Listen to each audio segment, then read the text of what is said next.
Bonsoir à tous, bienvenue à ce flash d'information. Le ministre français de l'Europe et des Affaires étrangères est en visite de travail en Côte d'Ivoire. Jean-Yves Le Drian a été reçu aujourd'hui par le président ivoirien Alassane Ouattara. Les échanges ont porté sur le renforcement de la coopération entre la Côte d'Ivoire et la France. Jean-Yves Le Drian a par la suite été élevé au grade de commandeur de l'Ordre national de la Côte d'Ivoire pour ses actions en faveur de l'État ivoirien et de l'Afrique en général. Nous y reviendrons ce soir à 20 h. Les fonctionnaires et agents de l'État de Côte d'Ivoire vont renforcer leur capacité.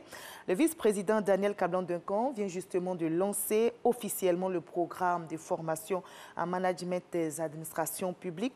La cérémonie a eu lieu ce lundi même à l'ENA, École nationale d'administration.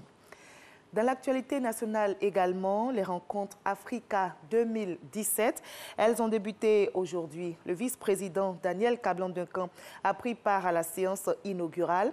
Les réflexions portent sur l'intégration et l'émergence, la place du secteur et du partenariat Afrique-France. Dans le domaine de l'enseignement supérieur, les résultats du BTS, brevet de technicien supérieur, session 2017, sont connus depuis ce matin. 34 626 candidats ont été déclarés admissibles, soit un taux de réussite de 70,51% contre 58,67% l'année dernière.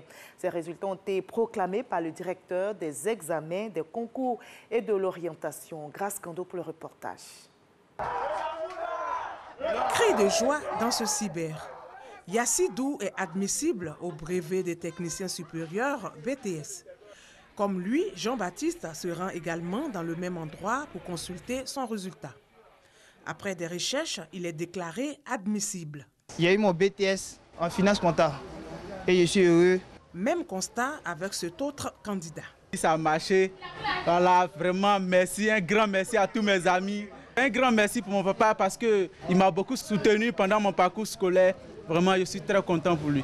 Selon le directeur des examens, des concours et de l'orientation du ministère de l'Enseignement supérieur et de la Recherche scientifique, sur 49 944 candidats inscrits, 49 105 ont pris part aux épreuves, soit un taux de participation de 98,32%.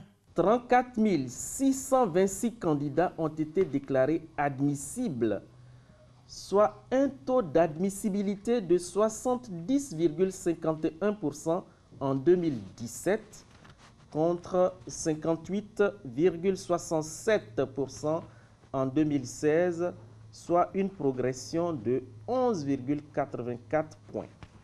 Ces résultats sont disponibles ce jour et peuvent être consultés en ligne sur la plateforme du BTS www.examenbts.net. Les candidats disposent de 72 heures pour faire des réclamations.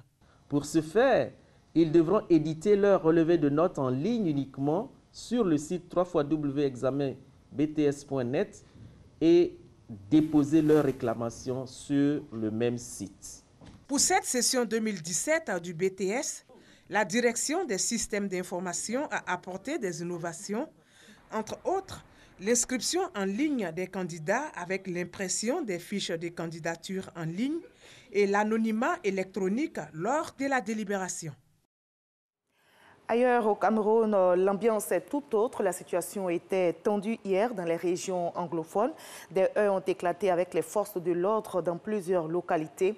Les séparatistes qui protestent depuis un an contre leur marginalisation dans la société camerounaise réclament leur indépendance. Ils ont donc défilé hier par centaines dans les rues.